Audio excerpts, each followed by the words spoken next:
Hi guys, welcome back to the 1 minute mind blowing facts. So இன்னைக்கு எதை பத்தி பார்க்க போறோம்னா, ட்ரீம்ஸ் ஏன் நம்மளுக்கு வருதுன்னு தெரியுமா? எதனால ட்ரீம்ஸ் வருதுன்னு தெரியுமா? கனவு வருதுன்னு தெரியுமா? ஸோ அதை பத்தி தான் நம்ம பார்க்க போறோம். நம்ம எல்லாருக்கும் தினமும் கனவு வரும். சில நேரம் ரொம்ப அழகான கனவு வரலாம், சில நேரம் ரொம்ப பயங்கரமான நைட் மேர் வரலாம்.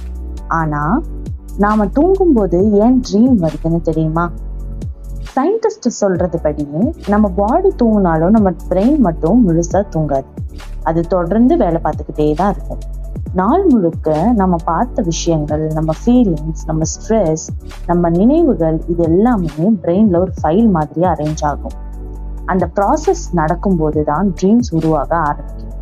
அதனாலதான் நம்ம டெய்லி லைஃப்ல நடந்த விஷயங்கள் எல்லாம் கனவுல சம்டைம்ஸ் மிக்ஸ் ஆகி வரும். எக்ஸாம் எழுதுற மாதிரி, யாரையாவது துரத்துற மாதிரி, அல்லது திடீர்னு பறக்கிற மாதிரி எல்லாம் வரும். மேலும் நம்ம பிரெயின் அதிகமா ஆக்டிவா இருக்க நேரம் REM ஸ்லீப் அப்படின்னு சொல்லப்படுற ஸ்டேஜ் தான். அந்த REM ஸ்லீப் அப்படின்ற ஸ்டேஜ் பார்த்தோம்னா நம்ம பிரெயினை அதிகமா ஆக்டிவாக இருக்கும் ஒரு ஸ்பெஷல் ஸ்லீப் ஸ்டேஜ் இருக்கும். அதுக்கு தான் REM ஸ்லீப்னு பேரு. இந்த நேரத்துல தான் ரொம்ப கிளியராகவும் ரியலிஸ்டிக்காகவும் நம்மளோட ட்ரீம்ஸ் எல்லாமே வரும்.